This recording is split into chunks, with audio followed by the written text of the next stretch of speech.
One, two, three.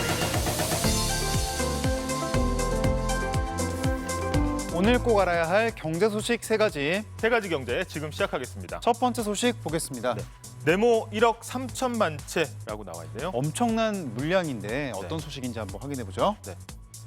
빈 아파트가 1억 3천만 채다 이런 소식이죠. 이게 중국 부동산 시장 관련 통계가 분석이 나온 거죠. 네, 맞습니다. 이 중국 경제가 지금 굉장히 심상치 않은 조짐을 이제 보이고 있는데 특히 이제 부동산 개발 업체들이 거의 이제 부도 위기까지 몰리면서 미분양 아파트가 1억 채를 넘었다라는 소식입니다. 네, 아무래도 빚을 내서 아파트를 지었는데 안 팔리면 금융기관까지도 좀 위험해질 수 있다 보니까 중국 내부에서 우려가 커지고 있는데 이게 우리에게도 좀 영향이 올 수 있는 부분이 있거든요. 네. 그래프를 좀 보겠습니다. 지금 일단 중국을 상대로 한 무역 수지 계속 적자가 이어지고 있습니다. 3월에 컸던 적자 폭이 최근 들어 점점 줄면서 하반기엔 좀 살아날까 하는 기대가 사실 있었거든요. 근데 이런 식으로 지금 중국의 내수가 좀 어려워진다면 사실 수출 회복도 좀 기대하기가 쉽지는 않은 상황이 되는 거죠. 네, 이 중국의 부동산 업체들이 대부분 이제 중국 국내 금융시장에서 돈을 빌렸기 때문에 이 중국 부동산 업체의 어려움이 우리나라에 전이되거나 아니면 글로벌 금융위기로 번질 가능성은 적다 이런 분석들이 나오고 있는데 다만 우리나라의 경우에는 중국과의 교역량이 굉장히 크거든요. 그래서 중국 경기 전체가 나빠졌을 경우에는 이런 식으로 우리나라 이 내수 경기에도 안 좋은 영향, 수출 기업에도 안 좋은 영향을 줄 수 있다는 분석이 나오고 있습니다. 네. 다음 소식 보겠습니다.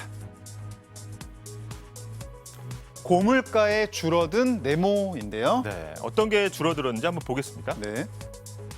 외식비가 줄어들었다는 통계가 나왔죠. 네, 어제 한 카드사에서 이용 통계가 나왔죠. 네, 맞습니다. 이 고물가가 지속이 되면서 소비자들이 어떤 소비를 좀 줄였나 봤더니 1분기에 비해서 2분기에 외식비가 상당 부분 줄었다 이런 통계가 나온 겁니다. 네, 아무래도 외식비가 줄어든 배경으로는 외식 물가를 빼놓을 수가 없는데요. 네. 지금 저희가 얼마 전에도 한번 소개해드린 바가 있지만 한번 화면을 보여주시면요.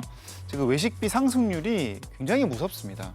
냉면 20%대를 비롯해서 어지간한 메뉴들이 다 30~40% 급격히 올랐고요. 이런 또 상승이 올해 반짝 오른 게 아니라 지난해부터 지속적으로 오르고 있다 보니까 이런 것들이 소비자들의 지갑을 좀 닫게 만드는 거 아니냐 이런 분석 나오고 있죠. 네, 여러 가지 부문의 소비가 있을 텐데 어떤 소비부터 줄였냐 했을 때 외식비가 굉장히 컸던 부분이 있고요. 특히 이제 세대별로 좀 차이가 크게 나타나지 않았습니까? 네, 이번에 외식비가 가장 많이 줄어든 세대는 20대로 조사가 됐는데요. 아무래도 자산을 모아놓은 것도 아무래도 적을 뿐더러 또 실질 소득도 가장 많이 좀 줄어든 세대이거든요. 아무래도 청년층의 외식비를 좀 줄이는 비중이 제일 컸다 이렇게 볼 수도 있겠습니다. 자, 마지막 소식 한번 보겠습니다. 읽어주실까요? 네, 다시 반등한 네모 이렇게 나와 있습니다. 네. 어떤 게 다시 반등했는지 한번 확인해 보겠습니다. 네. 서울 아파트 값이 반등했다 이런 통계가 나온 거죠. 네, 잠시 주춤하나 싶었거든요. 올해 초만 해도 좀 조정 국면 아니냐 했던 부동산 가격, 특히 서울 아파트 값이 다시 올랐다고요? 네, 이 평균, 그러니까 서울 전체 평균 아파트 값이 14개월 만에 상승 전환했다는 소식인데 사실 이 통계에서 좀 주의 깊게 보셔야 되는 부분이 있습니다. 그래서 그래프를 보면서 좀 자세히 설명드리겠습니다. 네, 지금 저희가 서울 아파트가 변동 추이를 좀 표시한 건데요. 여기 위에 보이는 이 빨간 선이 강남 3구입니다. 아무래도 집값이 비싼 지역들이죠. 그리고 이 파란 선은 강남 3구를 제외한 나머지 지역인데요. 아무래도 이 강남 3구 조정장일 때 좀 더 많이 조정이 됐다가 지금 반등할 때 더 많이 오르면서 지금 상승 전환이 됐고요.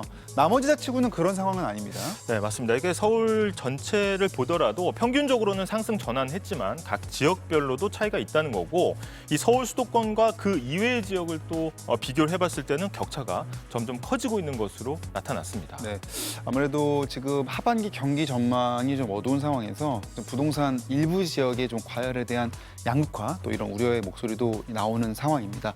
지금까지 세 가지 경제 소식 살펴봤고요. 저희는 내일 더 알찬 경제 소식으로 찾아뵙겠습니다. 지금까지 세 가지 경제였습니다.